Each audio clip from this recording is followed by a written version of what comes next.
next coming wet season, that whether we're going to have rain or not, because that'll be the big telltale.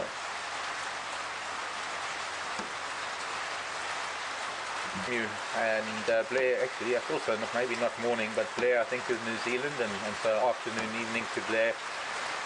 Has the Matemba male mated with the Styx female yet? I personally don't know. I need to chat to both guys that were out yesterday to find. We know that they were at the sighting, but I'm not too sure if they've actually done the deed. If we haven't got it on camera, then none of us have seen it, so we wouldn't really know.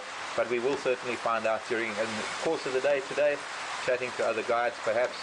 And I'm not even sure where they are, the two cats at the moment, but certainly something to look forward to for this afternoon's drive if the weather holds up. We're going down to see if they are still together, to see whether she's been more receptive than she has been when we first started watching her. But great that you asked the question, Blair, because this is the continuity that we like. We like to be able to answer our own questions, because without being there, without witnessing these things, sometimes we will never know the answers to them. And I hope that we're going to get the chance later on this afternoon.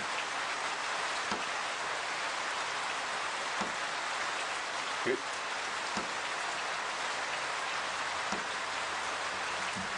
Lions tend to mate over a period of time.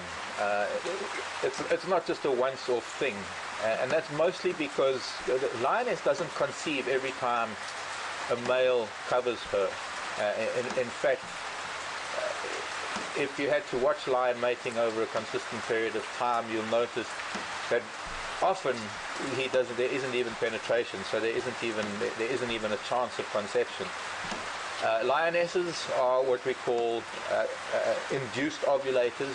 They require a certain action to be able to ovulate, and as a result of that, their estrus period lasts for quite a long time, and it requires constant mating over that period of time. And you might find that over several days the male will cover her possibly every 20 to 30 minutes. There's no real time frame. They don't carry watches, but you could guess or average at about 20 to 30 minutes every time he covers her. When she's ready, she'll encourage him to mate. It's usually the female that encourages the male. Quite often when he tries, as we've seen with her, she rejects him. It's got to be when she's ready. Now there is on all cats really, there's a barb on the penis that when he withdraws, if he does penetrate, when he withdraws his penis, it causes a little bit of pain in the female, and that's what induces the ovulation. And you'll often find that a lioness, once he's withdrawn, will immediately lie on her back, and supposedly that's allowing fertilization to take place. She's also going to ovulate several times because she's going to need to produce several cubs, so hopefully in some cases you get more than one male mating with her to increase the chances of a stronger gene pool if they're two brothers. I think with these two though, I think only the one will probably mate. I don't think he'll let his brother near her. Scotty's got a present for me. Now, I'm not giving it to you yet, Marcus. This is one of my favorite parts of the day, and it almost does happen daily that I find a little bug crawling around of any sort, and Mark is an absolute wizard when it comes to the smaller animals. So I come up like a little kid, and Mark then tells us about it. So we're all very lucky to have him around, and I heard him speaking about millipedes earlier, and we have found one. Wow.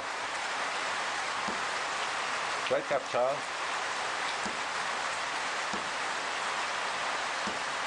I'm not too sure how close you can get and whether you can see it, but the millipede is very different to a centipede in that it has a very round body, and the legs come out at the bottom of the animal. It is a very, very hard shell that it has. Each segment has got two pairs of legs that come out of each segment at the bottom of the body. Tell me if it's going out of frame. Okay, looking good. You can see it's got two feelers in the front that are very, very sensitive. Give it a bit of scale there on my finger. This is a relatively small one, also a relatively short one. So the number of legs, we would have to count each segment and multiply it by 4, because there are 4 legs in each segment, 2 pairs of legs per segment. Millipedes are not venomous. They cannot hurt you. However, they can be poisonous because millipedes carry a defensive substance. Basically, what they digest, they create this horrible dark brown liquid that does contain a cyanide type poison, and it can be somewhat distasteful to most things. There are very few animals that eat millipedes. One of them is the civet, and with a little bit of luck, after a rain like now that we have now, if we manage to find a civet midden, we'll be able to see the change in diet from day to day over the last few days alone, because jackalberry trees are starting to fruit, and when the jackalberry trees are fruiting, the civets are eating a lot of jackalberries and maybe even the torchwood fruits, and so their dung piles or their middens are full of the seeds and the remnants of these fruits.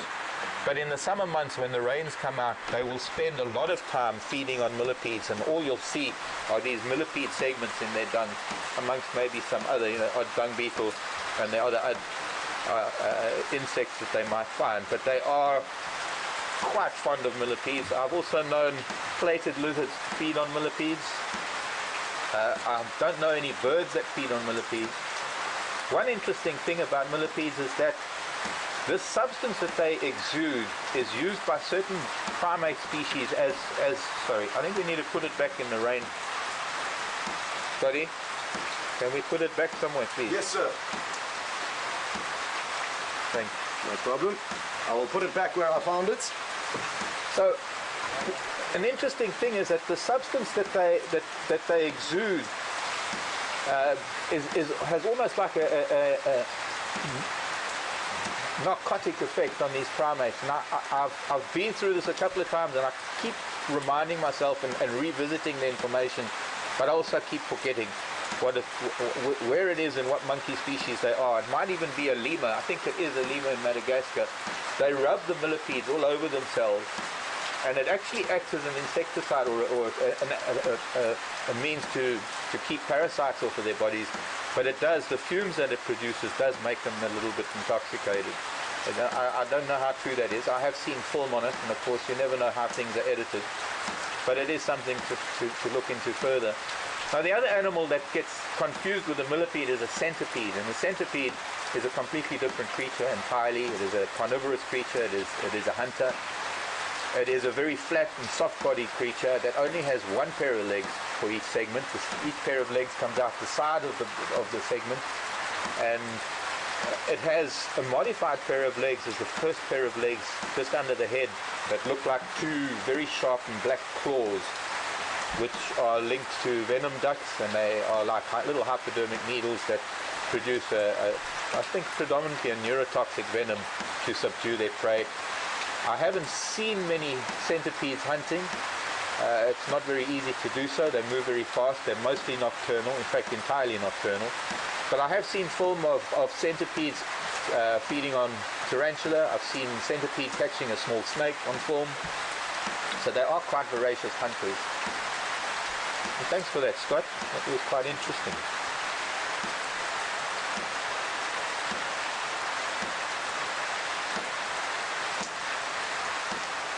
Morning, Anne. Nice to hear from you. Anne is in Canada, by the way. Nice to hear from Canada. Anne wants to know if we get bird spiders here. We have the equivalent of a tarantula. I think the tarantula is probably, the South American tarantula, excuse me, is probably the spider that is known as the bird-eating spider, or the bird spider. Our equivalent, which is very closely related to the tarantula, is the baboon spider. It is big, it's hairy, it can grow about to the size of my hand. Big females. The males aren't as big as the females. They live in silk-lined burrows. They are not as venomous. Most of the baboon spider species that we have are not as venomous as some of the tarantulas, although we do have what we call the dwarf megalomorph, the dwarf baboon spider, which is of some significance to humans. Not exactly deadly, certainly not as bad as some of the venomous spiders. We only have, I think, maybe 4 venomous spiders in the country. Of all the spiders that we do get, there are only 4 that are of considerable medical importance to us, and the dwarf baboon spider doesn't really fall into that category. It probably can be very, very painful. The other spiders, of course, have other venoms that we need to be very careful of. Oops, sorry. What? Have I ever been bitten by this? Millipedes can be poisonous because they have a toxin. But things that bite are going to be venomous, not necessarily poisonous. Poison is something you ingest. Venom is something that is injected. So you could actually eat venom, because most venom is a protein. But anyway, Sarah was asking if I've ever been bitten by a venomous spider. I have. I've had the unfortunate experience of having squashed a sac spider against my skin and having had to deal with the resultant wound, cytotoxic venom, which means that it causes necrosis, it causes tissue destruction, and that kind of a wound can last for anywhere up to 3 to 5 months, and it can continue to get worse and worse. It's a very difficult bite, a very difficult thing to keep under control, the tissue that gets destroyed. The only time that one is really going to be bitten by one of these spiders is if you squash it against the skin, because most of these, of the 4 spiders that are of significant importance to us, are a type of spider whose fangs, whose chelicerae, cannot really open wide enough to be able to get purchase on our skin, and the only time that these spiders do bite is when they're accidentally pressed against the skin, and mostly because people react the way they do. They brush them off, and spiders are very, very sensitive creatures. They have hairs all over their body that are shaped differently, some of them that are set in depressed little conical depressions. Some of their hairs are hollow. The hollow hairs are hairs that are able to pick up chemical changes in the air. Some of the hairs that are set in little conical depressions are like little satellite dishes that pick up any vibration in the air. So when you're reacting to a spider on your body, before your hand even gets to the spider is sensing danger and it is already getting ready to defend itself. So when it gets squashed against the skin is when they mostly bite. Hey Mark. Good, and you, Steph? Good. You're astounding me with your knowledge today. It's awesome. And we've got a little visitor. I see he's just walked in from outside. Oh wow. So before we take him into the bush, I thought that you might like to just do a quick show and tell. Okay, but let's let him come into frame. Sure. I wanted to ask you, have you been bitten by a venomous spider? Yeah, I can actually show you the... Are we going to do the starting? Yeah, yeah. So that's a sac spider bite. Okay. I don't know if you can focus on it. She walked up my bed, and my feet were hanging off my bed, and I must have just kicked it, and she bit me in 6 months of 6 months, yeah. of repair. Yeah, it's definitely. Like spiders can take You a see long. it? Let's get my leg up. Thank you. I'm not tall enough. Is it not coming? But I'll quickly just. Okay.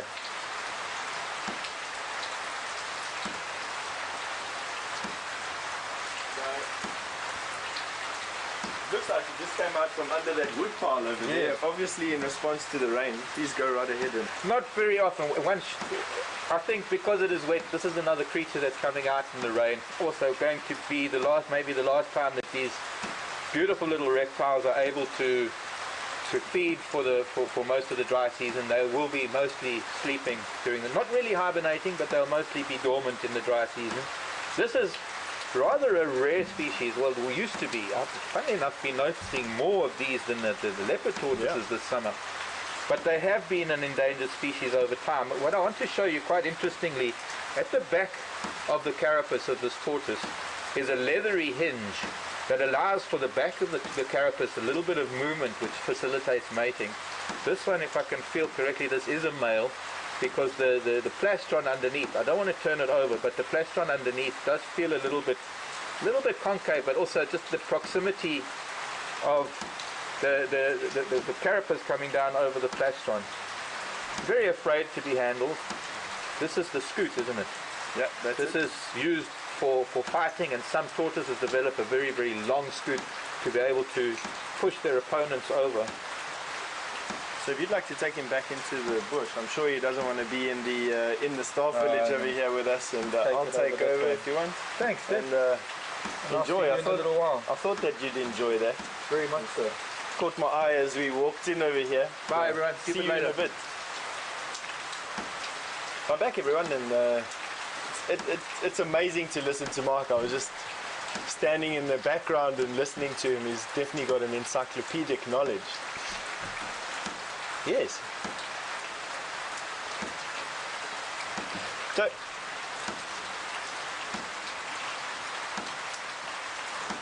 So Sandy has asked if heavy rain affects spider webs. Not really. Definitely hail. I've seen hail knock spiders out of trees, and I've seen hail knock spider webs down. But spiders generally out here in the bush are geared for their webs to be disturbed. Birds fly through spider webs quite often, and you find large insects, big grasshoppers, even bats will fly straight through spider webs, and all the spider does is get right onto a repair quite quickly. Even the most elaborate webs, the orb webs out here, don't take much more than an hour to construct. Some spiders, even like your bark spiders, will actually spin a brand new web every single night. During the day, they against the tree bark, it's where they get their name from. In the evening, they come and they spin their massive, complex orb webs. And at the end of the evening, when the sun starts coming up, they snip their web, they collect it all, they eat it again, and then they go back to their tree branch and they go and lie up for the day. Interestingly, spiders spin, or are able to spin, about 7 different types of silk. The silk is produced from a gland. It's liquid, and on contact with air, the silk then hardens. And it's made of many different fibers, almost similar to a rope. And that rope is then twisted. It almost looks like a rope that you'd go and buy from a shop. Many different strands together, twisted into a cable. And then these 7 different types of silk that spiders produce, not all spiders produce all 7 types of silk. The orb web spiders, they produce all 7 types of silk. But some of your more primitive spiders, for instance, your big baboon spiders or that wolf spider we had down here, might only produce 3 or 4 different types of silk. But what's interesting is they can combine these different types of silk into an absolutely uncountable variety of different functions and forms. You get silk strands that are incredibly strong and used for anchoring. You get very fine, very sticky silk strands. You even get some spiders that can spin a liquid drop of silk, and they attach it to a thread at the end of their legs, and they can actually swing it in a circle and catch moths, believe it or not. So definitely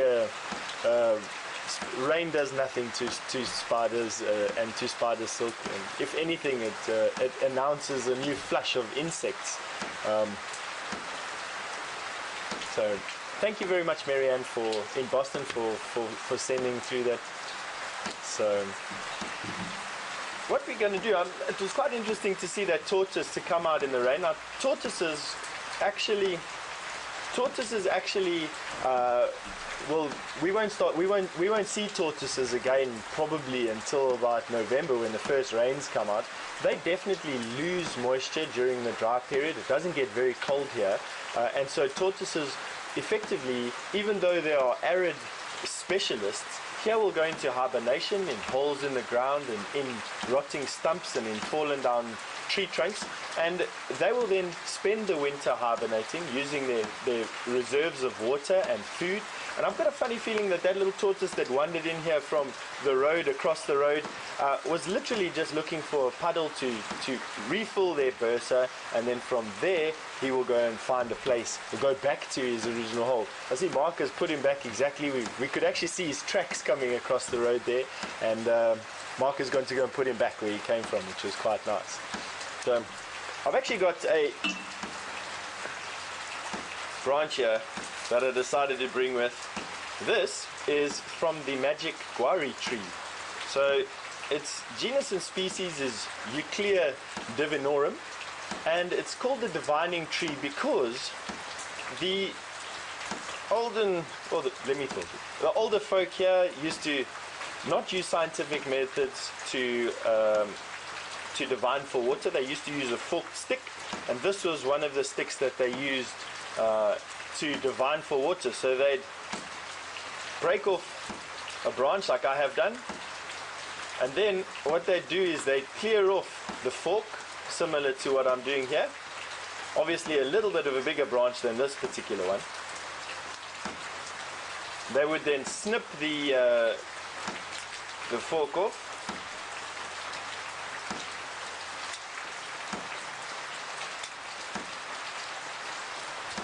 is what I'm doing there. And then they'd hold it in a variety of different ways. They'd hold the stick. I've seen diviners or water diviners holding the stick in a underhanded fashion and an overhanded fashion. They tend to want to put a little bit of pressure on it.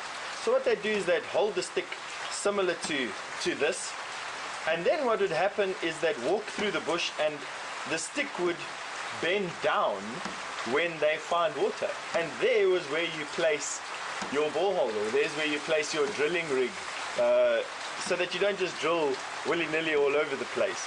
And I must be honest with you that the twice that I've had to drill boreholes and we've had a water diviner come and they've used their sticks, we've always found water there. So there's definitely something there that I don't understand. But another quite interesting use for this particular tree is it's got quite fibrous bark, and what you can do is peel it like I'm peeling it there. You can cut off the top,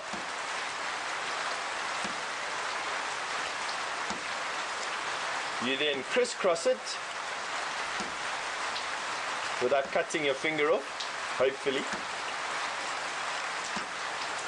This tree incidentally also produces a fruit in December which is highly prized by birds and by humans alike. It doesn't have a lot of flesh on it, but it's a fantastically refreshing stopover next to this tree, and the roots have a lot of tannin in them. Tannin is a compound that occurs naturally in the bush, and by beating this tannin out over pots of water, you could tan leather in similar pots, and the leftover water makes a fantastic brown dye that the local or the traditional use for is dyeing mats and dyeing baskets. So what I've done is I've selected my stick, I've crisscrossed it in the end. Now you chew it to separate the fibers, and I have a brush which can be used for your teeth. It leaves a few things between your teeth, but you can definitely use it for your teeth. You can also use it as a paintbrush, so you can use it to paint, you know, like the Bushmen used to do, painting caves. Makes a fantastic brush. So there you go, a little bit of bush lore that I've brought to the show today. So I've got a few questions coming in. You're welcome to ask any questions you like, and thank you very much. So Sam in Baltimore. Excuse me.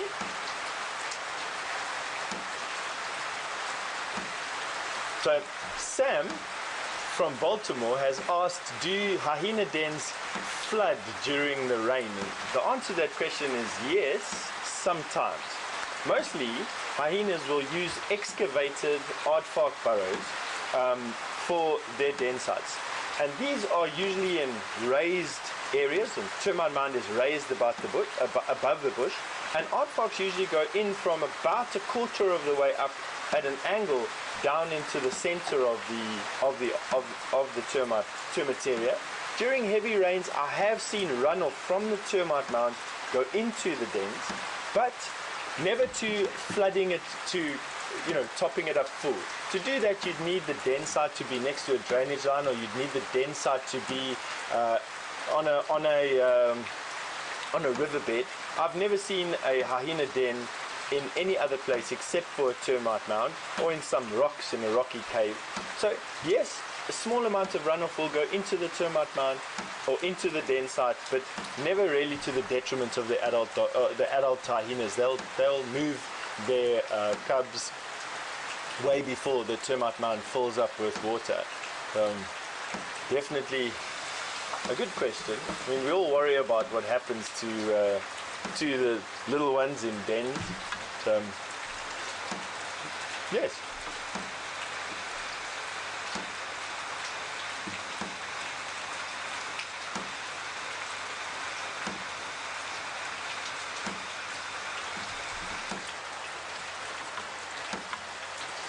So Dennis has asked a question about hippo behavior, and I'm gathering, Dennis, that you asked this because we've seen some hippos on the Gowrie camera, and on the dam camera there's been a bull hippo that's moved into the dam, and he's taken up residency there over the last couple of days. Their behavior does change slightly depending on the amount of rain that's fallen. So hippo, they actually can't swim. Hippo walk on the bottom of rivers and on the bottom of pans, and strong currents will actually wash hippo away. So I've seen during the floods of the year 2000 and subsequent years where we've had quite a lot of rain, I've seen hippo leave river systems and move into dams and temporary pans to escape fast-flowing rivers. So their behavior there changes. Where you normally expect to find hippo, you all of a sudden don't find hippo because the current is too strong. And where you don't expect hippo, in the middle of the bush, in little pans that crop up, you find hippo, and sometimes 2 or 3 groups of 2 or 3, even lying up underneath bushes and things far from river systems. Now that's when it's very wet. When it's very dry, so lack of rain, hippo move incredible distances to go back to water. It's not uncommon for hippo to make migrations of 60 to 80 kilometers over a number of days. They'll move predominantly at night time, and that's because they are susceptible to dehydration and to sunburn. They don't have melanin in their skin, which allows UV rays to be absorbed before doing damage to tissue, so they do get sunburn. And I've seen them move so many kilometers to new water sources. So it just depends. Lack of rain and too much rain can have an effect on hippo behavior. So I hope that answered your question. Thank you very much for sending your questions. We're having such a good time answering all of them. It's refreshing to do. So you're welcome.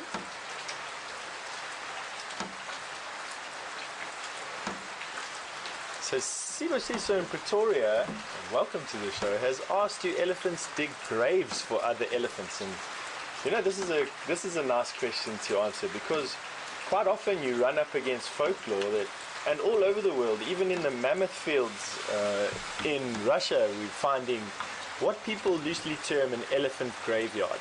So the short answer to your question is no, they don't dig graves for their relatives or for their herd members. What happens is, in this area at least anyway, as an elephant gets older, he loses the ability to chew very rough food. They only have a set number of teeth. We have 2. We have our baby teeth or our milk teeth, and then we have our adult teeth or our mature teeth come through. Elephants have 6 sets. So when they finally used up their 6th set, which happens when they're around about 50 to 60 years old, you find groups of these older elephants frequenting areas where the vegetation is suitable for them. So where vegetation is very leafy and soft, and generally where this is in watery places, so swamps and river systems. As the elephants then pass on, they die of old age, you find collections of really big old elephants and their bones collecting in these areas which are susceptible to flooding. Flooding then collects these bones and deposits them in deposit beds. So you have this collection of bones in layers, you know, and these layers can be very thick depending on the river system that you're at. And when you start excavating these layers, so it'll either come about the river changes course, or it's dammed, or people actually mine these, you find that they find these collections of bones, and it looks like a graveyard was there, but it's actually just the way that the Mother Nature has provided us with an answer basically for what happens to old elephant. You hardly ever see old elephant, what happens to their bodies and what happens to their bones. And so definitely you have this loose term elephant graveyard, but now you know why at least.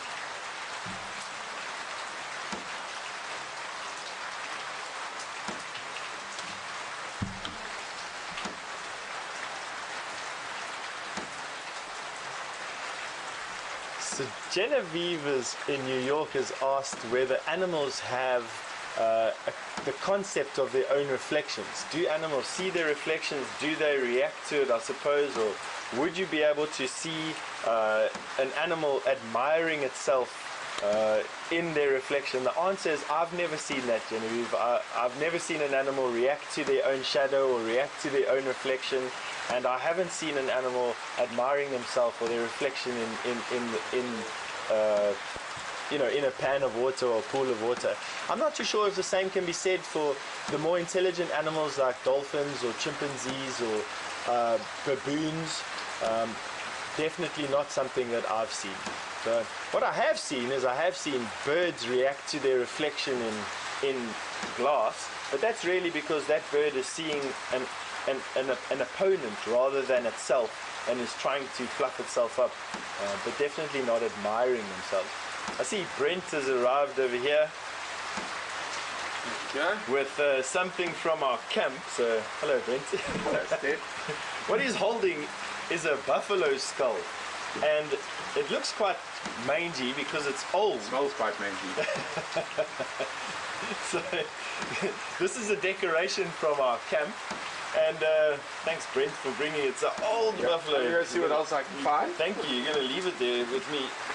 If I turn it, you'll be able to see the buffalo. It's an incredibly heavy thing. So these horns make it incredibly heavy, and that's because it needs to be heavy. Buffalo bulls fight with one another by bashing their horns together, and so their skulls are incredibly dense and thick and have these huge bosses, which is this area that you're seeing over here. Now what you would notice on it is all these funny protrusions. Now that is it's basically from a horn moth. It's where the caterpillar from the horn moth pupated out and the moth came out. So they are one of only 2 species of insect that can actually digest keratin, which is this. We have keratin in our fingernails and in our hair, and the horn moth caterpillar is one of the only species of insect that can digest keratin. And obviously Mother Nature doesn't want unused or difficult to digest things lying around in the bush. Can you imagine how much litter there would be lying around the bush? And this is just one of her little workers that helps break down these compounds and change them into something useful. So by that I mean the horn moth caterpillar will eat the keratin, will turn into a moth, and the moth will then get preyed upon by bats and by spiders and by other insects, and therefore fulfill this nutrient cycle that we're talking about. So you can see this is where the nose of the buffalo was. There's soft tissue where the muzzle was. His 2 eyes there. You can see inside there the massive nasal cavity. That's why buffalo have such an amazing sense of smell. See inside there, I'm going to twist it slightly here. Bring it in here. Here's its palate, top of its mouth, the grinding teeth. You'll notice the ridges on the teeth. Now, that's to make the grass that they eat as small as possible. Buffalo are ruminants, and what that basically means is that they're quite good at taking nutrients out of grass. To do that, they've got to break it into the smallest possible pieces, which actually increases the surface area, increases the area that the bacteria in their tummy have to work on, and therefore makes it even better for them to extract the nutrients from what they eat. So nice flat ridged surfaces, their molars. Here is the attachment where his skull attaches to his spine, and you'll see that it's worn smooth. The axial and axis bones. And I'm going to see if I can show you where his brain is. So inside there is where his brain is. Buffalo have a brain probably just a little bit bigger than a golf ball, definitely just smaller than a tennis ball, to give you an idea of the buffalo's brain. And it sits behind this massive armor of bone.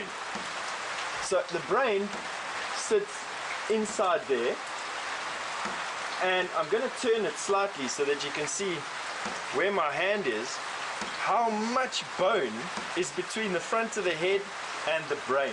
And it's all massively dense and designed to take the shock of these impacts that the buffalo have with one another. You can hear it many hundreds of meters away when these buffalo bulls really have a go at one another. You can see that this was an old buffalo. His horns are not sharp. Buffalo have recurved horns, so he would have worn this part of his horn off over the years of wrestling with his friends and bumping heads and fighting with other males for dominance over females. So this is just our decoration that we've got in our staff village, and getting very heavy. I'm going to put it down. Yes.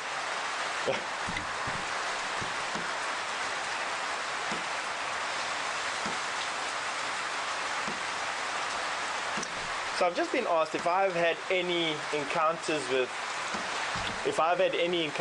hippo that are dangerous, and I haven't had any dangerous encounters with hippo because I'm nervous around water bodies when I'm busy walking in the bush.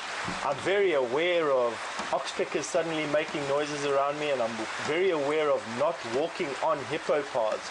Hippo have habits of walking in and out of bodies of water on the same path, and they use these what we call hippo runs religiously. And it's always the easiest thing to walk on one of these hippo paths around thick brush areas that surround bodies of water, but I make a point of crossing them and not walking on them, because hippo can come down these pathways like freight trains. If they're getting a fright somewhere in their feeding grounds, the safe place for them is the water, and they don't stop for anything on their way down to the water. So I don't walk on hippo paths. Hippo, because of this, kill many people in Africa. Them and crocodiles are actually the most dangerous or the most deadly animals that we have in the bush. Most people would think that a lion or a leopard or, some snakes would be the most dangerous, but hippo, out of the large mammals, definitely kill more people in Africa every year than anything else. And it's because people in rural Africa still get a lot of their water that they drink and for cooking purposes from bodies of water. It's not piped into their homes, and they have to use these hippo runs to go down through thick areas of brush and go and fetch water. Now, most of the time nothing will happen, but it's that one time that you're there and timing isn't just right, and you've got a hippo behind you and the water in front of you, and they definitely can get you into a sticky situation. So me personally, no, but it's a very common thing for people to have deadly encounters with hippos. Yes.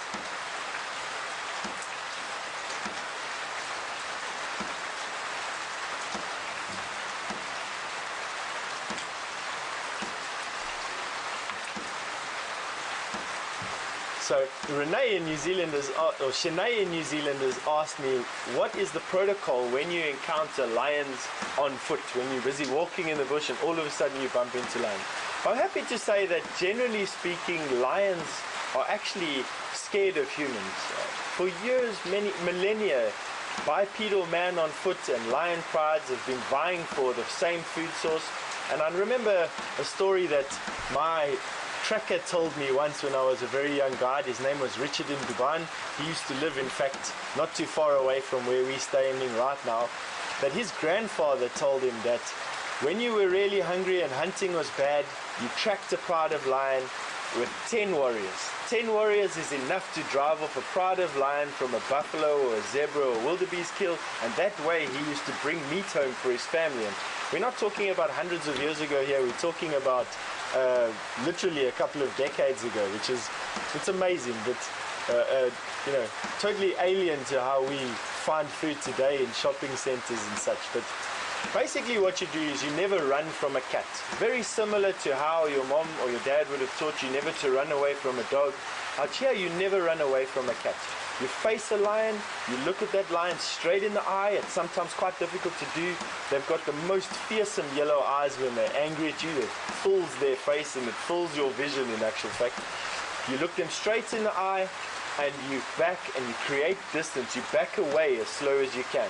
That animal will tell you what they want to do. You've got to read their reactions. Generally speaking, once you have a reaction with lion, both of you just create distance as fast as you can. We back away one way, a lion runs off in another way. But sometimes that lion is reluctant to move off.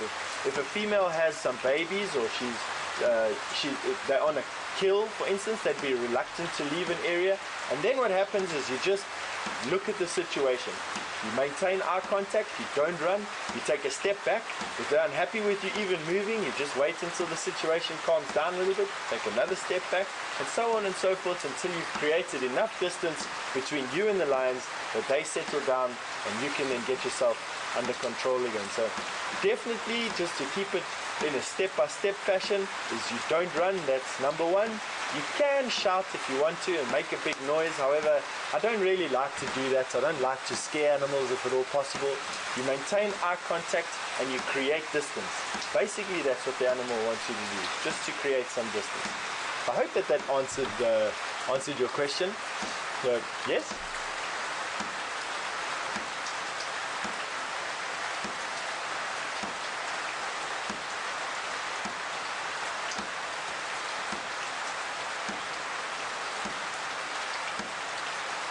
So Kerry in California has asked me if it's easier or more difficult to track animals after rain, and definitely what do you look for after it. I would say that it's much easier to track animals after rain, because rain like we're having at the moment actually cleans the slate.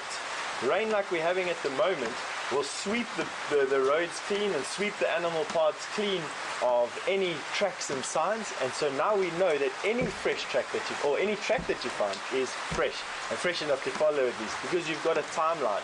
You don't have to guess it with insect tracks or tracks of frogs or leaves blowing over, keeping the weather in mind.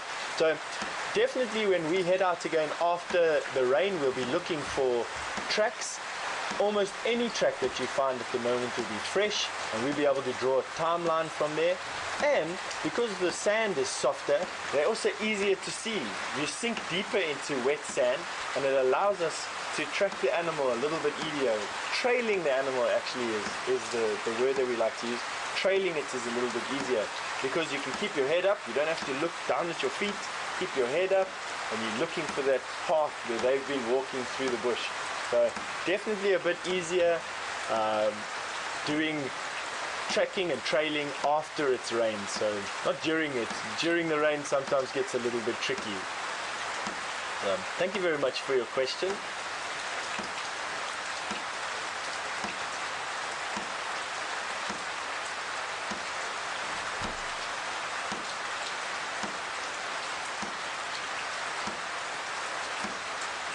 So, for those of you that have just joined us, I'm Stefan, and we are doing a questions and answer session today because it's pouring with rain outside. We woke up, actually it started last night with the most unbelievable thunderstorm that we had, finishing it at about 11, and then it started to rain again at about 3 o'clock this morning, and it's been unrelenting. It's been pouring down with rain literally from 4 o'clock this morning.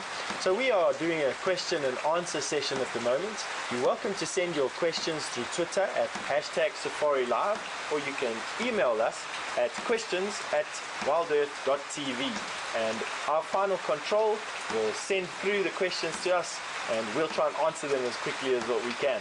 So you're welcome, please ask as many questions as you can. We're here for you today, and it gives us a lovely chance to interact with you and answer questions that otherwise we wouldn't be able to do, because we're concentrating on the bush around us and driving the vehicles and listening to the radio and keeping sightings in mind and basically the dynamics of a game drive. So you're welcome. Looking forward to answering your questions.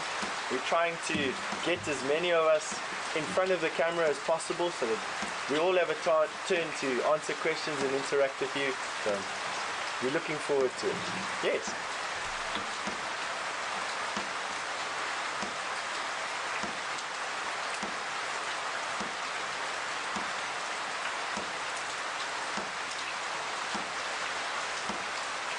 So Karen in Arizona has asked if we get flash floods in this area, and what do we do if we do get caught in a flash flood. We don't really get flash floods in this area, Corin. It's not dissimilar to a desert environment, similar to where you're from, where you have dry gullies and steep mountains, and when rain does come, it comes heavy and over a long period. Here, floods take a while to build up. We have quite a lot of rain here. There's between 400 and 800 millimeters of rain per year that we get here. It's not the highest in the country, most definitely. It's also not rainforest, but we do get between 400 and 800 millimeters of rain here, predominantly between December and the end of March. And the rain builds up here. So we have drainage lines here that empty into rivers that are capable of handling the flooding that we get. Every now and again, every couple of years, we have a flood scenario where the rivers will burst their banks, but it's very rarely dangerous to humans, or very rarely does it cause any significant loss of life. It sometimes damages property. You know, the lodges out here, you always want to build your lodge in a beautiful place, and there's nothing prettier than building your lodge on the end of a river or on the edge of a river bank. And sometimes we lose some lodges, but never do we have flash floods that will overwhelm a drainage line and cause, you know, this rush of water. And this you get that in the more tropical areas in Africa, and definitely not here. We don't have that here.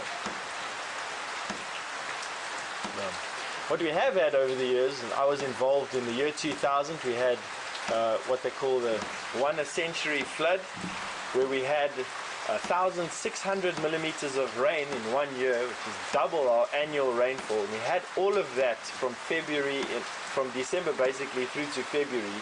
And on the 7th of February, the year 2000, the Sabi River burst its banks. And I remember literally the river going from 5 meters wide to 3 kilometers wide pretty much in a couple of hours. It was, for me, something phenomenal to see, and it was something to live through. We couldn't take a game drive for 3 months, but what we did do was get into the bush sopping wet every single day. It was a fantastic time in my life. And you can see there are some archive databases available on the internet of the floods, but definitely something that I remember with fond memories. Yes.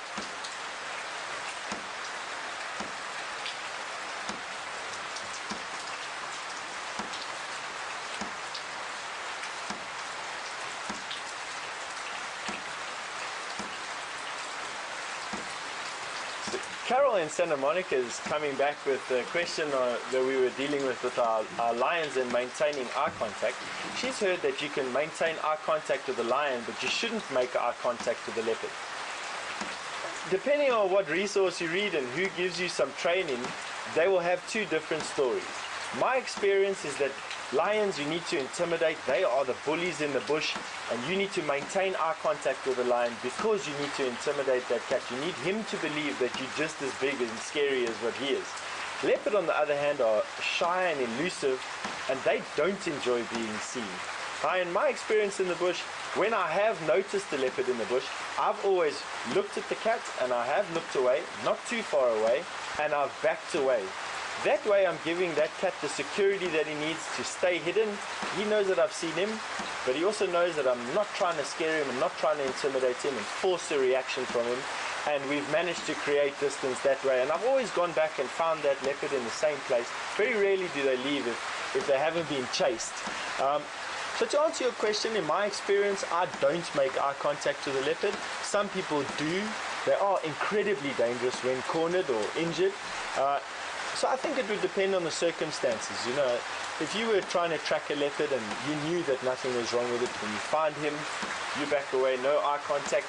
I think if that cat was very angry with you, or you were in a compromised safety situation, then I definitely would make eye contact with that animal.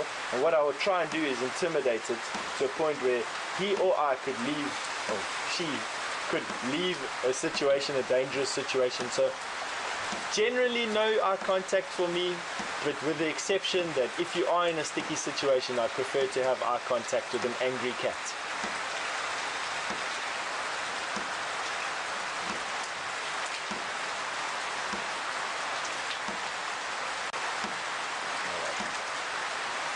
So what we're going to do is I'm going to be handing over to Scott soon, and I'd like to recap just what we've been doing through today.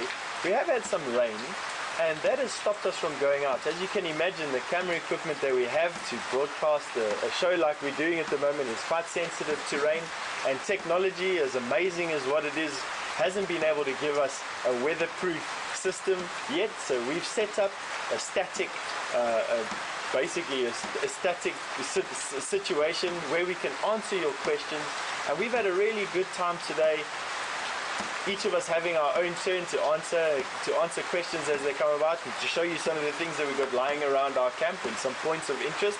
But Scott's about to come and take over from me, and welcome, Scott. Thanks, Steph. You again. You too. So I'm going to say goodbye to everybody and thank you very much, and we'll see you again soon, hopefully on Game Drive. Thanks, Steph. Thanks. Hello, everyone. And it's not our typical experience that we offer here, as you all know. If you are a first-time viewer, we're usually out and about exploring, but today we thankfully have this extra time to answer all of your questions. Now, because we're having such a good time answering all your questions this morning, we're going to actually extend the broadcast. So if you do have time and you don't have any other plans, stick around and keep the questions coming through either on Twitter at a hashtag Safari Live or on email questions@wildearth.email. Now, there's two reasons. It's not only the fact that we're enjoying your questions, but we really do hope to be able to head out there. It's not looking promising, but we are wanting to extend the broadcast in the hope that if the rain does subside, we'll be able to take you out and show you around. But either way, in the meantime, while we wait for the rain to hopefully stop, we can keep the questions coming through, please. We really appreciate it, all the questions. And I hope you've enjoyed your time with all the different presenters and hearing a few different angles or perspectives. So, in updates, and part of the reason why we would like to hopefully head out is because there's a message that we've got from the Game Drive vehicles that have headed out, and a male leopard who we do view on a fairly regular basis called Djuma. He's just over 2 years old. He managed to make a kill last night. Now, that's very interesting because a lot of you actually asked what would the hunting conditions be like in the rain. And you can imagine being an impala in a huge thunderstorm. There's flashes of light from the lightning, and what that will do is it'll initially light up the surroundings, but as soon as that flash of lightning disappears, the impala's eyes will have to readjust to the darkness, which they're not suited to do. It's the same as us walking into a dark room and flashing on a light on and off. You can all understand how it takes some time for your eyes to readjust. Now, the predators that are nocturnal like, or that have got great night vision like leopard, will be able to readjust their eyesight very quickly and be able to creep up to the impala. So it's a combination of the impala's visuals getting hampered from lightning, as well as the constant downpour of rain and thunder causing an audio impact. So they won't be able to hear the predator approaching. And I think that's why Djuma got lucky. So very interesting, and good news for Djuma, not good news for the female impala that is caught. But he has hoisted that kill up into a tree, and he's lying around somewhere nearby. He's not actually at the kill at the moment, but we hope to be able to head out and show you what we can later if the rain does stop. Now, something that you may be wondering about is, when there is lightning here, what are the chances of it causing a fire? And there is a strong chance, and it is natural for lightning to strike and cause fires, and it's also necessary for the vegetation and also the animals for these fires to occur. Initially, yes, it may be devastating to certain plants and animals, but what it does is it clears out the vegetation, that way making space for new growth, and that's critical out here. Once a lot of vegetation becomes old and dead and often inedible to certain animals, by it being burnt out, like I said, creates room for growth. And in my time in the Sabi Sands, just to give you a little bit of history about myself, I've worked here from the beginning of 2008 until the kind of end of 2011, and during that 3-year period, I got lucky, I guess, in terms of the fires that we did experience, because it is incredible to witness these natural fires blazing through the wilderness. It can often be quite scary because all the guiding teams will head out and fight these fires to the best of our ability to try and prevent lodges being burnt down. We do want the fire to naturally burn through, but obviously there's a lot of lodges in this area and we don't want them to burn down. So it can be exciting and interesting times. And after the fires, there's a huge surge in growth, and that surge in growth brings incredible life to the wilderness areas. So the chance of one happening now actually is quite decent, because the vegetation has become abnormally dry. We didn't have as much rain as we would have liked to in our rainy season. And what that means is that at the moment there's a large fuel load for a fire. The vegetation is very dry. And quite possibly in surrounding areas to us, a lightning strike may have started a fire. We haven't heard any reports, but the storm that we experienced last night, coinciding with this very dry time, is a good example of when lightning strikes can actually create fires. Now, just to go back to the story of this male leopard that made a kill last night, it's interesting to know that we get to know the leopards here and also other animals on sometimes an individual basis. You would have noticed that I said he's just over 2.5 years old, and what a privilege it is for all of us involved in this operation that we get to actually follow these animals who are naturally so shy and elusive, and we get an insight into their lives without interfering with their daily ongoings and being spoiled to actually see them doing their thing. Now, some of you may wonder, how has it got to that stage? How can leopards in some areas be very shy and nervous, whereas here we get to see them very relaxed with the vehicles? And the reason for that is the Sabi Sands Game Reserve, which we are part of here. It is open to the Kruger National Park, so we are open to a greater ecosystem, which is massive. It's bigger than Wales, the Kruger National Park, so it's bigger than some countries. And in the Sabi Sands specifically, there have been game drive safaris going on for over 50 years now, and the only weapon that people are armed with out here is a camera. So because we've spent such a long time as humans in and amongst these animals, not interfering on their daily ongoings, simply taking photos and looking at them, never feeding them, never harming them, they've slowly, very slowly become habituated to us.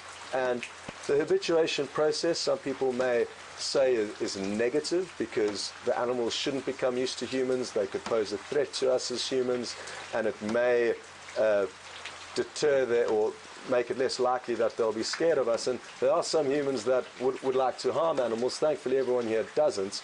But habituation is critical. Like I say, this reserve has been going for over 50 years now as a safari destination. And as you can see, on certain occasions, we get absolutely wonderful sightings. And it's the sightings of these animals and sharing it with people like you all around the world that helps to maintain and conserve these animals. If we didn't see them and they weren't used to us, how would we be able to share their beauty with you? We've just got another question coming through, and thanks again for your questions.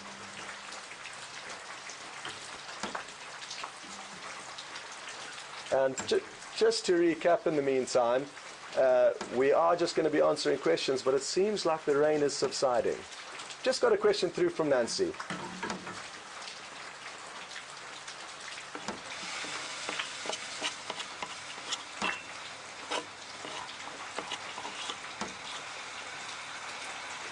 Okay, Nancy, thanks so much for your question.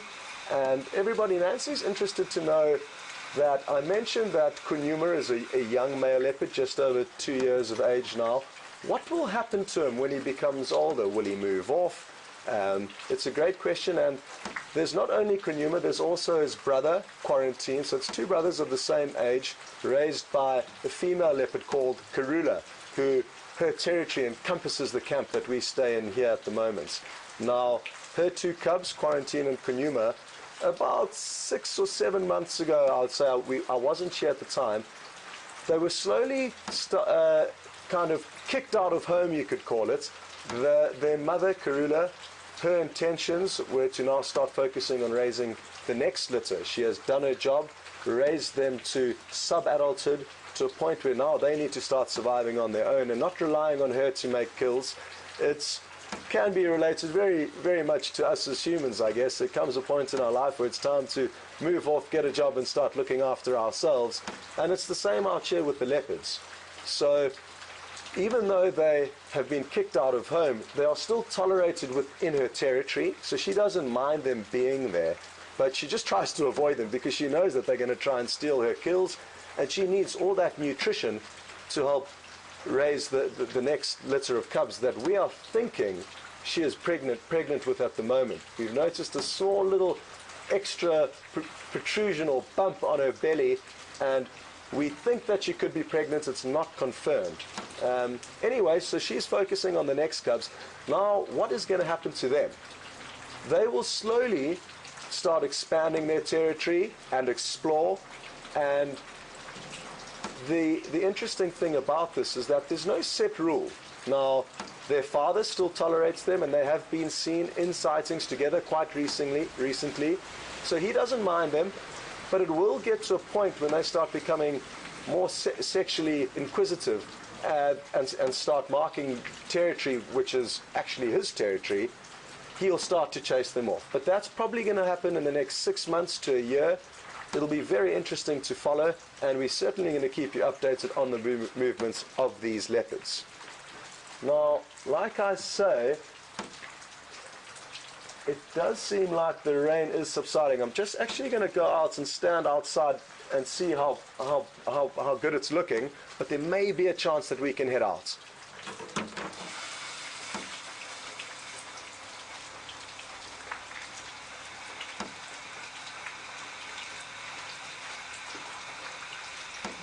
It's certainly sounding better and looking better and feeling better, but there's still a little bit too much precipitation falling. But things are looking good for potentially heading out a bit later, so don't go anywhere. Now, there's been quite a few of you that are interested to know what I mean by habituation and the kind of comparison between habituation and tame. So tame would be an animal that is used to human interaction on kind of every level. So it's fair to say that, you know, dogs and cats that are domesticated, or even certain wild animals, may become tame and can interact with humans on any given scenario. Habituated simply means they have become accustomed to us. As I mentioned, we don't interfere, we don't feed them, we don't hurt them. We simply fit in as a neutral being. So to say that they're tame would not be true. If we got off the vehicle and walked up to them, yes, they may run away, but there's also a strong chance that they could charge us and attack us if they feel nervous. So I think a good word to use is accustomed to us. They are used to our presence, they're used to the vehicles, the sound of the vehicles, the presence of vehicles. However, when we are off on foot and we are therefore quieter, and there's a stronger chance that we may surprise animals, that could obviously scare them. And when any animal's scared, human or wild animal, we could make a decision to run away or to fight for our lives. So that, I think, is the difference between tame and habituated. These animals are not tame, they're just used to us.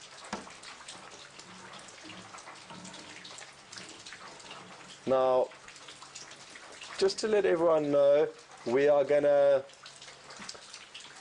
keep answering questions for a few more minutes, but what's going to happen is Brent's going to head out in the other vehicle shortly, and they're going to go and have a look for Djuma, this male leopard, and hopefully be able to find him. He isn't in the exact area where he's made the kill, and you may be wondering, why has he left the kill? Leopards have the benefit of the fact that they can, but they don't always. They can hoist their kill up a tree.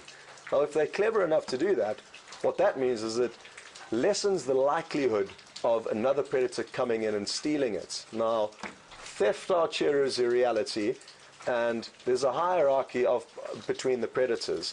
Lion in this area are the strongest predator, For a number of reasons. They are individually very large, but they also often live together in prides. Now, alone and in prides, they are big and strong, and an animal like a leopard would have no chance in defending its kill against them. A leopard would also have very little chance of defending its kill against hyena, which are of a similar size to leopard, but again, can join up and come together in a clan, so 3 or 4 hyena could arrive. Now, the good thing is, lion are not good climbers, and hyenas cannot climb at all.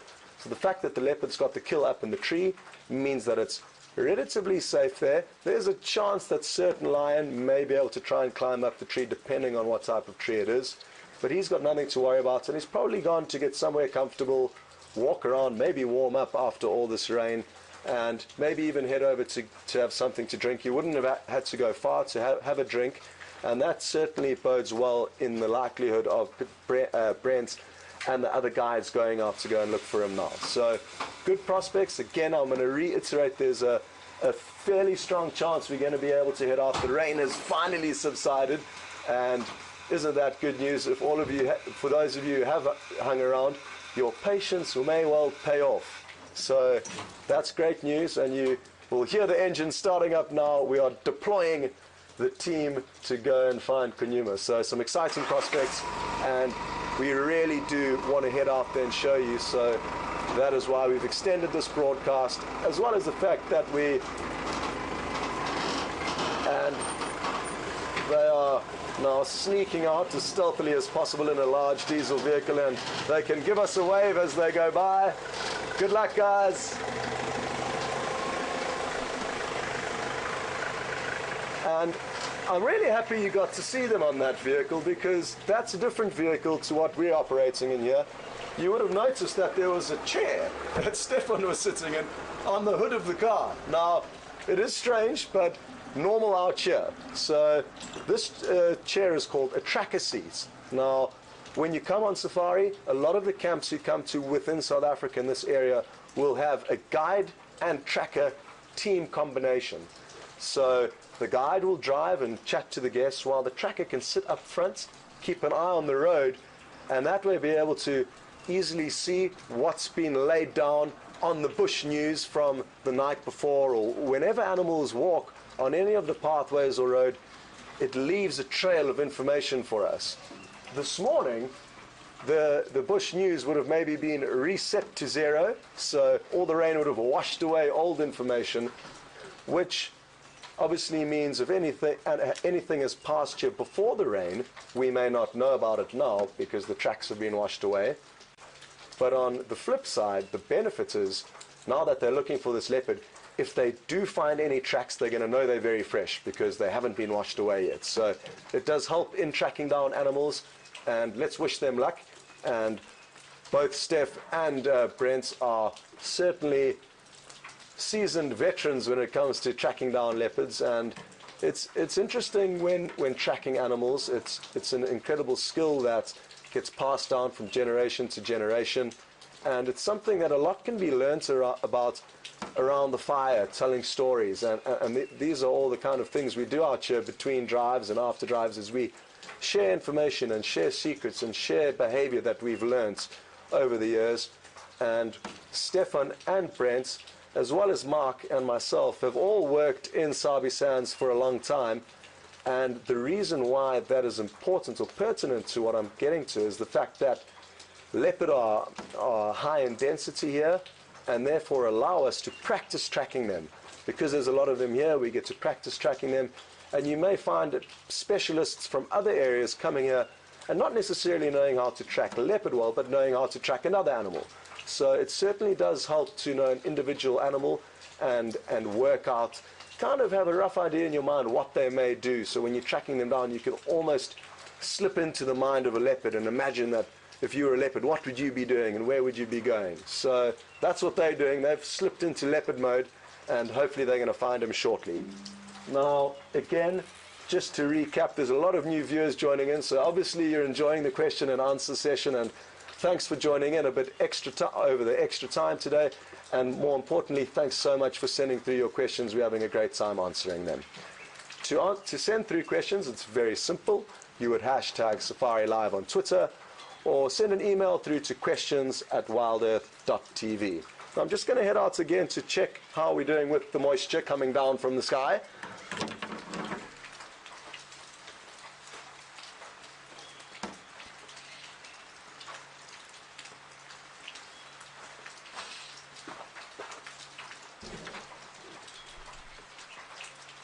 Okay, we're going to give it a few more minutes before we make a decision, but what I can assure you is that in a while, once the rain has potentially subsided, I went out there just to feel how heavy it was, and it's a light rain. What it would mean, though, is that we would be able to drive out, but we may need to wipe the lens occasionally, which will be worthwhile in order to get the pictures through to you. So occasionally we may need to wipe the screen, but because there's some action nearby, hopefully we won't have to drive too far, and I'm confident that we are going to head out in about 5 or 10 minutes. So we're not going to rush out, but we've got another question coming through in the meantime.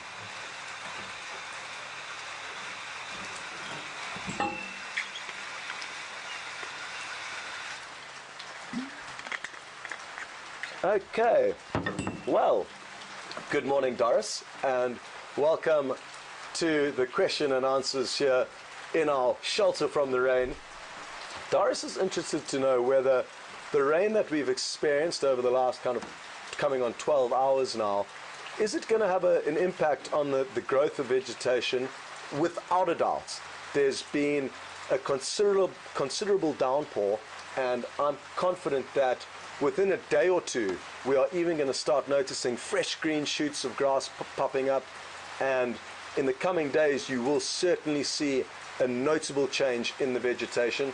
I think a lot of the trees that are beginning to drag and wilt are also going to spring up and come to life as they get charged up with this life-giving water. So we certainly are going to enjoy seeing this change and have all been hoping for it. We certainly didn't expect it, and an interesting story about last night before the rain come, and we must give credit to our latest top weatherman here in the Wild Earth crew, and Brent is going to be from now on regarded as the official rain man, because last night we were all sitting around the fire and Brent said to me, "Scott, what do you think about this weather?" Because he felt that there had been a little bit of wind and then it went absolutely dead still, and as it calmed down, he said, this is the eye of the storm that we're in. And I actually stopped and told everyone around the fire, well, everyone, what are your predictions? Is it going to rain? So we had a little bit of a debate.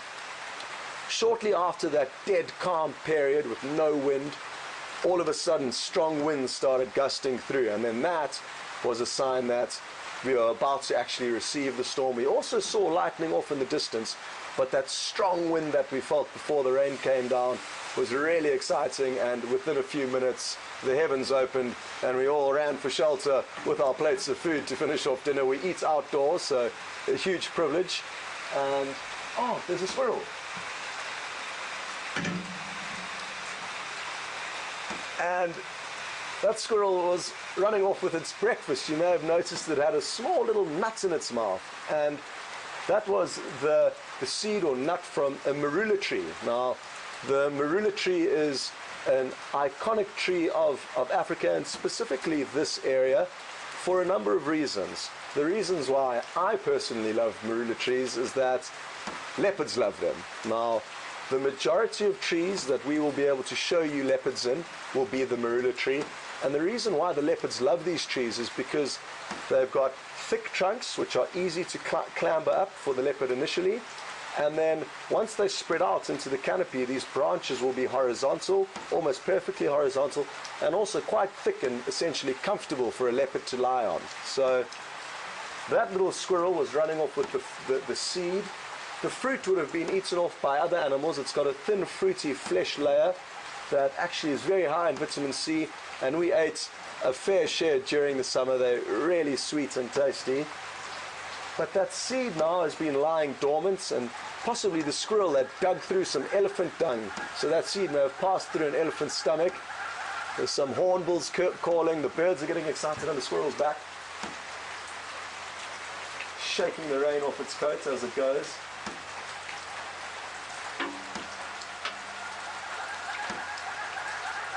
And what I'm guessing has happened here is we saw it running off in one direction with the nut in its mouth.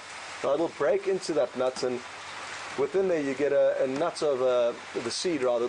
You get a nut that tastes and has a similar texture to a macadamia nut. So rich and oily, but quite small and very difficult for us as humans to get into. The squirrel with its little teeth though can remove a cap and get access to that nut. We'll see if it runs back with another nut, because I think it's trying to store up a larder. It may be have a home in a cavity in a tree nearby, and it will ferry these nuts backwards and forwards and start filling up its pantry. So we may see it running back again with another nut, but we'll keep an eye on that. Now, I got so excited earlier because I was hoping, or the rain was subsiding, but now it has just increased a little bit. So we're going to bunker down here for a few more minutes, but there is a chance that it will subside.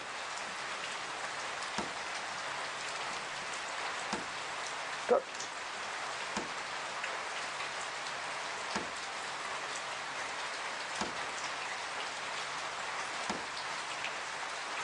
Okay, I just got an update through from the final control room, and they've told me that Brent is out with Steph, still searching. They haven't had any updates, so I guess that's good news in a way, because imagine if they had found the leopard but we couldn't go there. So they're still searching around, but have yet to find the leopard. They know where the kill is in the tree, so good prospects. If not for now, certainly this afternoon it's almost guaranteed that you can all be looking at a leopard. So that's something to look forward to later.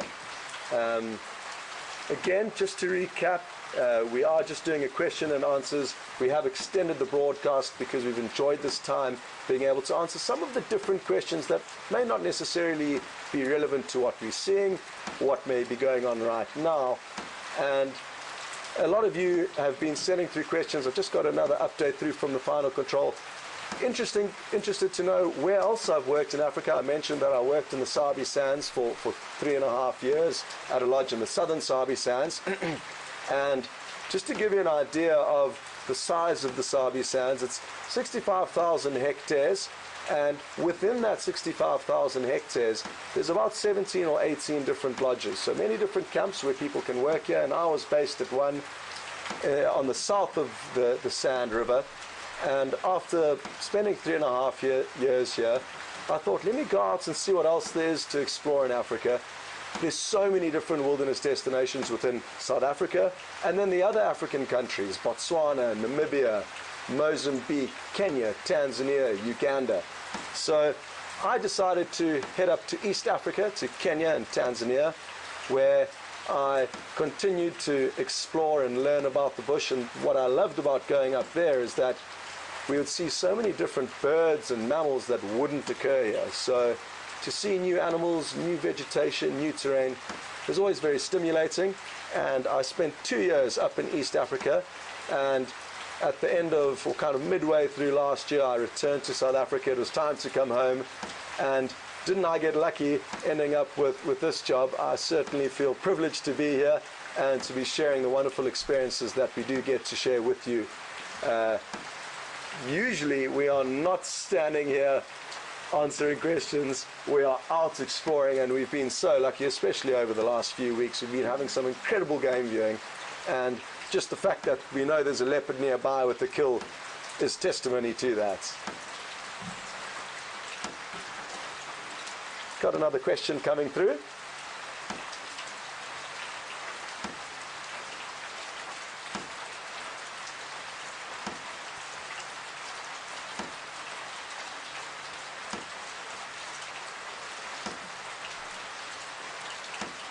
Okay, well, we've got a question, the same question that's come through from Lewis as well as Cindy. So Lewis and Cindy, welcome and good morning.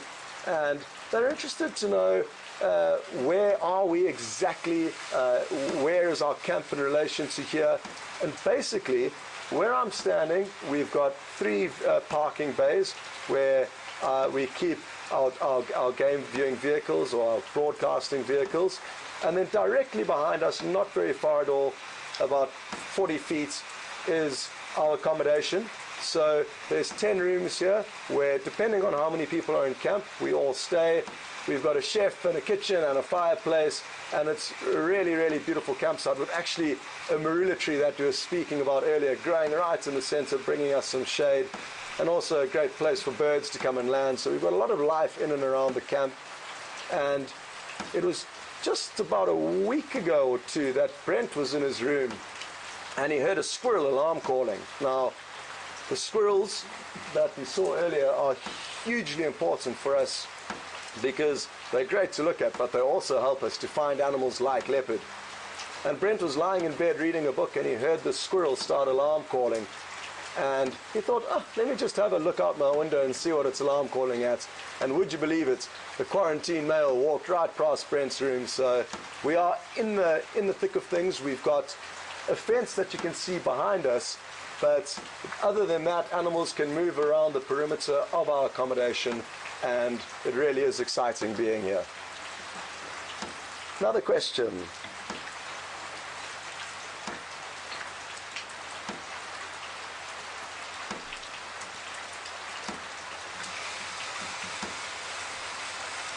Okay, got a question through from Kristen all the way in Denmark. Good morning and welcome. Now, for those of you who have been following the drives, you may have noticed that one of the young male leopards, Quarantine, now he's the brother of the leopard that's made the kill that we're hoping to see at some stage today, maybe not this morning, but certainly this afternoon if the rain subsides. Now, it's interesting because Quarantine is hungry. He has been seen a few days ago and he's looking quite thin, especially compared to his brother. And it's interesting to note that it does appear that Djuma, the one brother, is a better hunter than Quarantine. Maybe it's simply luck, but we are concerned to a very slight degree for Quarantine because he is a little bit thin. It happens often with animals that they will go through stages where they may lose condition, but they're incredibly tough, and he is nowhere anywhere close to, being at a fatal stage of hunger. So I certainly don't think there's anything to worry about, but it is interesting to note that he certainly is a little bit more hungry. Thinking back to the points of Djuma, the one leopard, his brother being a better hunter than Quarantine, it brings me back to a sighting we had not long ago where we were watching Quarantine lying up at a waterhole, and there were some birds called hardy-dar ibis that were feeding along the edge of the water. Now, leopards will ideally hunt larger prey like impala or duiker that they can get a lot of meat from, but they are opportunistic and are known to catch birds and lizards, even squirrels. Just about anything they can catch they will eat. So that's important to know. And these hardy-dar ibis actually presented a great opportunity for him to stalk them and potentially try and catch one. There was a lot of cover that he could have used and ambushed them, but instead he actually ran up to them in the open, and that indicated to me that he still has a lot to learn. But like I say, he can still make kills, and at night time under cover of darkness or in a rainstorm, for example, like last night, he could well have got lucky because the odds would have tilted in his favor with better hunting conditions. Another question.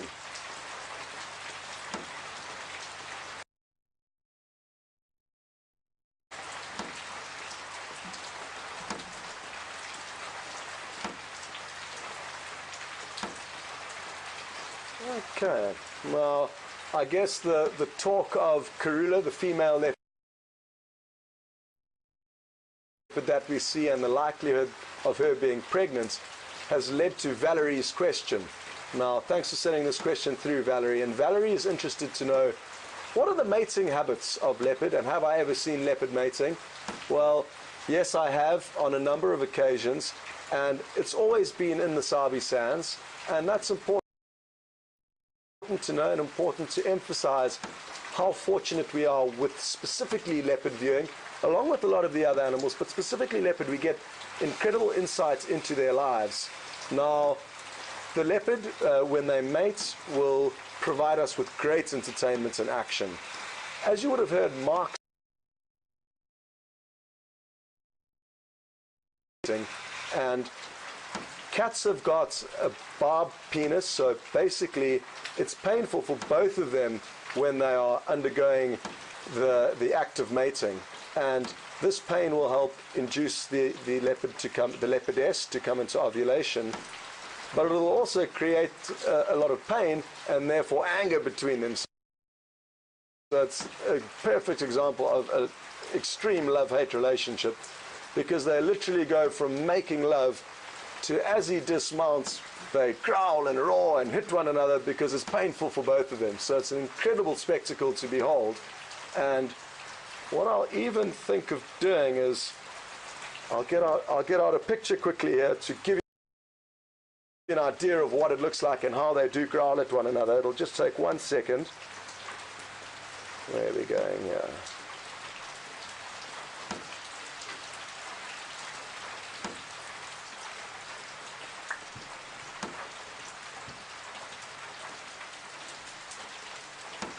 So Elizabeth in Minnesota, good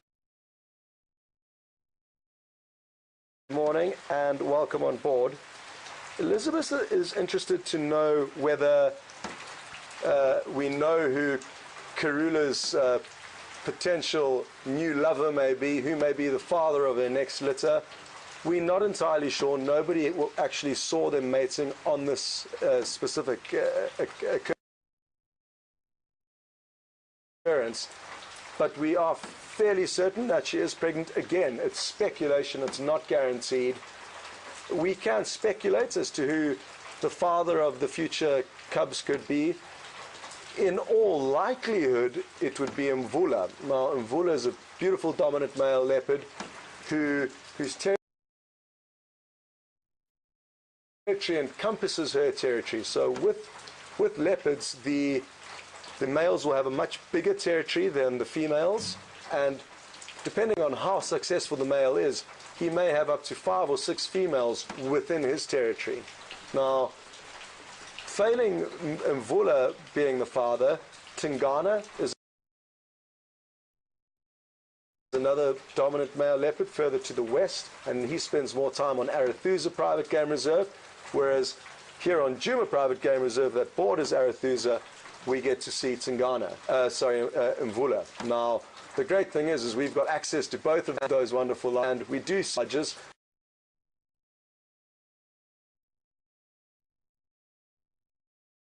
Now, let me see if I can find you this picture of leopards mating, because it really will give you a good idea as to the intensity and the ferocity of this act. Now, it's on leopards mating. They won't mate just once or twice. They will mate for 3 to 5 days, and it will be a very intense mating period where they could copulate every 15 to 20 minutes for 3 to 5 days. And that makes it easier for us to find them, and we can hear them vocalizing as they fight with one another as the male dismounts after every 15 to 20 minutes when they do copulate. I'm not having much luck on my phone here. I'm technologically not very sound, so I'm just going to focus on getting through all of your questions. But what I will do is I'll put up a picture. Well, it's on my Facebook page, so go and have a look through there and you'll be able to see.